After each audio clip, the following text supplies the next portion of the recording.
tote, larger Jeep. He's got his gas cans on. A military, which got your tank and your cannon on the back. A service truck, got his crane, his acetylene, his welder, in case you get broke down on the road. Tow truck, and his bed comes back so he can pick up the car and put it back on. A fire truck, it's got his ladder. Usually we make these with an extended ladder that swivels, but we sold those all out, so this is the last of that batch. Hogging truck. There you go, yeah. Okay. This is basically your container truck. That container comes off just like they would at the yard. You just lift it off and put it back on. A little skidder for pulling the logs out of the woods. Horse trailer with the living quarters. Caterpillar. Blade will go up and down, swivel. It's got a little hook on the back for grabbing the dirt. Then you just need to do a little work around the house. You can just use the backhoe. It's got his bucket and his blade and his bucket. Road grader. And he can swivel around there. Little biplanes come in all kinds of shapes and forms. There's 3 or 4 or 5 different types in here. Battleship, turret spin, cannon spins, a helicopter, cabinets, put your jewelry in. This one just a pier drawer, 4 drawer. Then they come a little smaller. We have all kinds of bird houses and decorated in many different ways. So, such as that. And we have these 2 here. What are those on top? Is that a... That's just a porcelain knob there, and this is off of a dresser, a pole. Whatever you can find, you know, you have boxes full of old materials. You can find stuff to dress them up. See, this one here is just basically a slant roof. Hang your coat up. Bigger yet,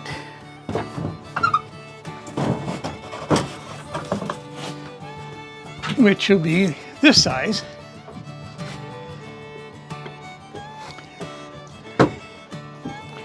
Here's a little train. He's got a caboose and a passenger car.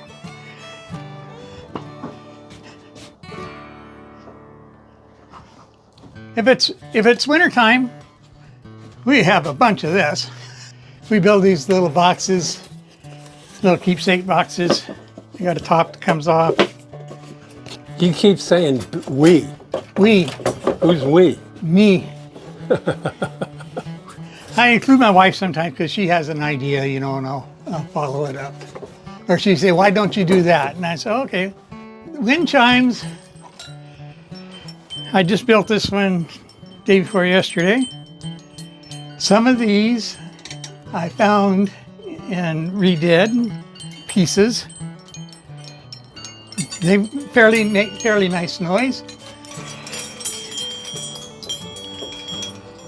So what these represent is that laying around your house, you probably got all kinds of little stuff. And you just hook them all together. Just like door handles, hinges, whatever you can find. Just start putting stuff together until it makes something. If it don't make what you want, start over. Some little garden benches. These you can put a flower plant on, put it right out in your yard. Wishing well. You can put that out in your yard also. Plant a plant in it. Or throw your coins in there. And make a wish. These little trunks, I like to call them toy chests, but they can be utilized for anything you want.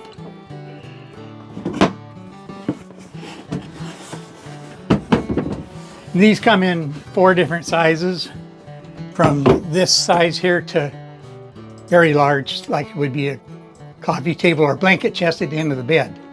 This one I built many, many years ago. It's a little dump truck. some things that when somebody comes in to buy something, I might not sell this one because I'll sell them one just like it. But some stuff I have, some of my first stuff, that wasn't my best stuff, but it was best stuff for me. You see, kind of know what I mean? When I first started building birdhouses. And so I built a nice big old engine on there. And then I built him a birdhouse, so you can go in the birdhouse. So I can sit outside, see. But I built 2 or 3 others of these. But this one here, like I say, is basically, it's a keepsake for me.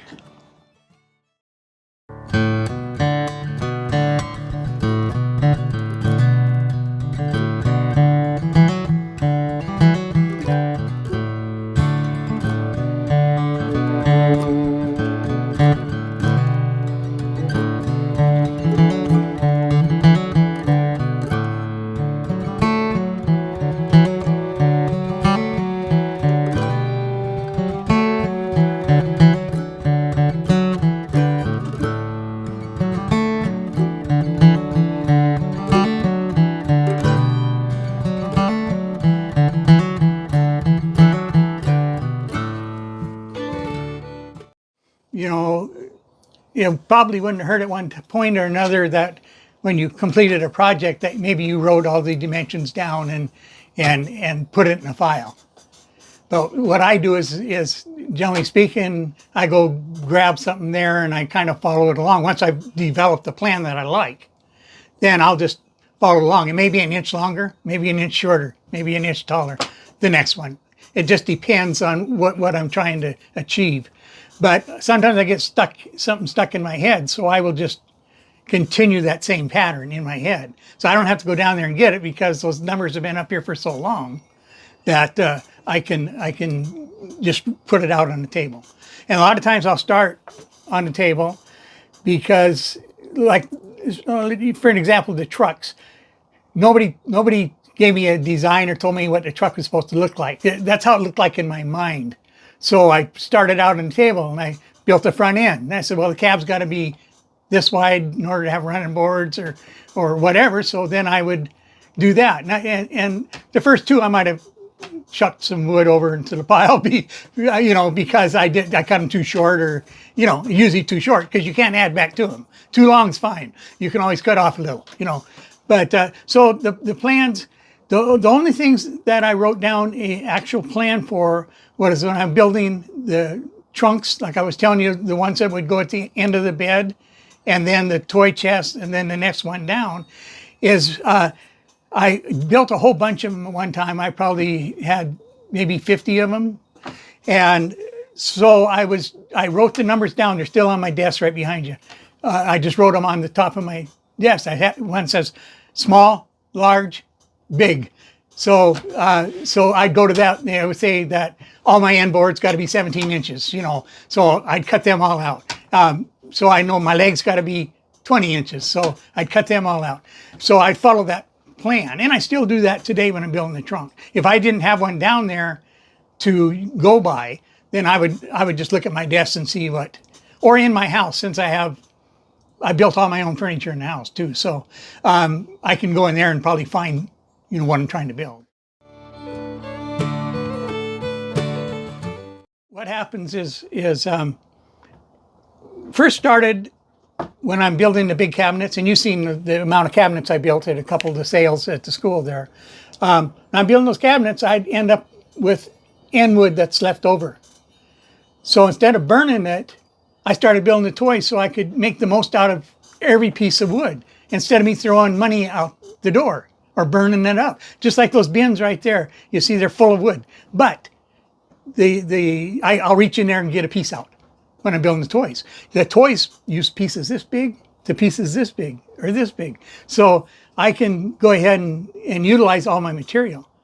So if I'm paying $7 for a board, I want to use as much of it as I possibly can. And that's how the toys actually got started, was my residue, my leftovers. And I said, well, I got to do something with that. So I turned it into a toy.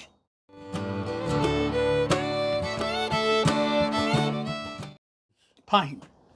Pine is a nice soft wood. It's easy to work with. When you're nailing, you don't split it. near as bad. All my trimmings I do around it, I use cedar because cedar is about the softest wood you can find. So when I'm making like the window frames, I use cedar because when I hit it with this gun, it won't split the wood, because you're dealing with wood this thick and this long, so it'll just pop it in there. If you're using pine, even pine is harder than cedar, so pine would split with a little dinky piece like that. But in the overall body, it won't. When I'm doing the body, it won't split with the nailer. But if you start cutting it down into little pieces, then it'll split.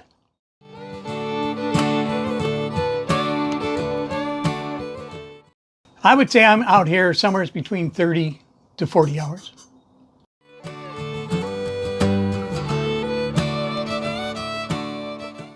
Well, I worked at school for 35 years, maintenance and transportation.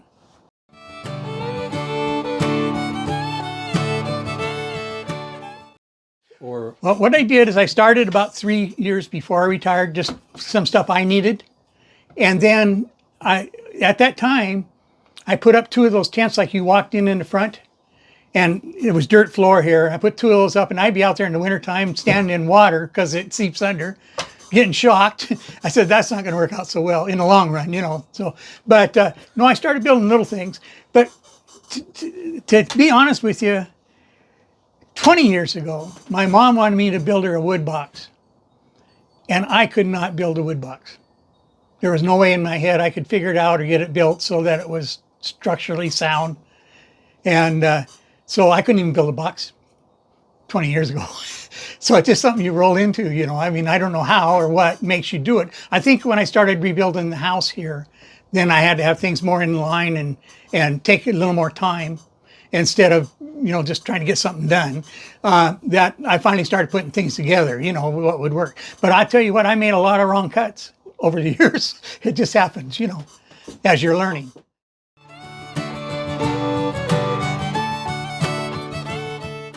My grandpa. My dad, he didn't do any building.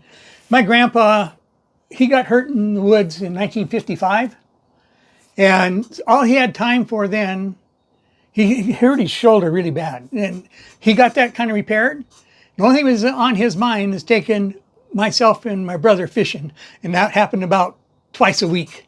We lived on Peel Point and in 1955. So we'd go fishing, Then he started in his little barn shop. Grandma wanted this hutch.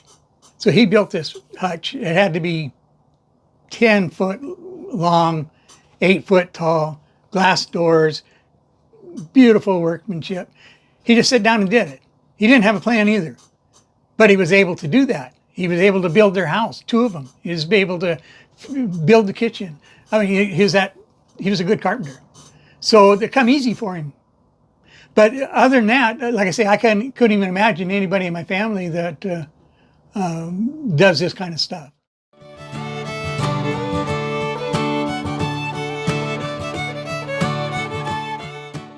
Well, yeah, I get depressed if I don't have any wood. If I don't have any wood on site, I'm depressed. I might not need to make that trip to town just that day because I need to go Wednesday, you know, and I'm sitting out here no wood. And so I'll come out here, I'll walk up and down that aisle 30 times, looking at stuff, thinking, when I do get some wood, what should I build, you know? But yeah, I think that's the most depressing. Age doesn't get me, nothing like that gets me. It's, if I'm out of wood, I'm kind of out of sorts. I think it's just because it's your hobby. That's what you do. That's how you fulfill your day. So if you can't fulfill your day properly because you don't have the materials to do it, you find yourself, I either walk around the yard or mow the grass or sit and watch TV, which is not a good option. I do walk 3 times a day, 2 miles each way. So I walk 6 miles a day every day. So I have to take time out to do that. And I usually do that first thing in the morning, then afternoon, and then after eats in the evening, then I'll go put my last walk in.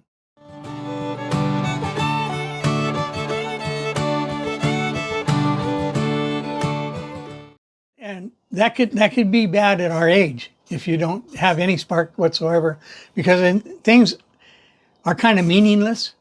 It's just like, okay, I'm just going to get through today, and then I'll get through tomorrow, I'll get through the next day.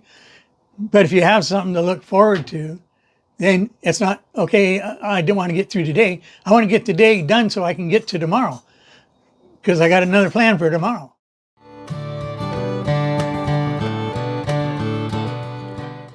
Generally, I'm not into this for the money at all. If I was in it for the money, I'd have to be going show after show after show, you know, to get rid of my stuff. But I like my stuff, so I sell when people want it.